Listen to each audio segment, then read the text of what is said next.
Hi friends, good morning, जय Jagannath. Welcome my mini blog. तो देखिपारे आम सकाल सकाल बाहरी गलु भाई भौणी कोर्ट की जाऊँगी कहीं आम घरे मो पीसी पुओ रही जाइथिला तो जाई नथिला ताको छाड़िया आम जोटी बस आसे सेठू छाड़िया जाइथिलु।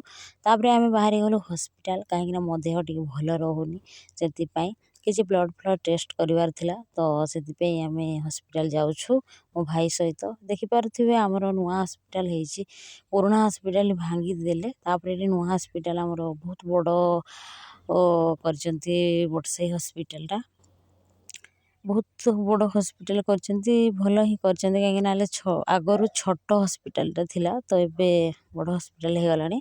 तो ये देखिपारे जो आमर ब्लड टेस्ट हुए सेठी मु गली तो मोर जो डॉक्टर लिखि देइथिले तापरे सार कहले तुम जाओ सार पाख गोटे कौन गोटे फर्म आण तो मु जाइली डॉक्टर पाखु तो तापरे आनिली से फर्म ये देखिपारे। तापरे ये ब्लड दे सारा परे मु लाइन होइछि मेडिसिन नवापाई केते लोक जाम भी होइचंती माने बहुत लाइन होइचंती। तापरे मु ठिया होइछि देखिपारे तापरे मु मेडिसिन नहीं पळै आसिली तो रहिली बा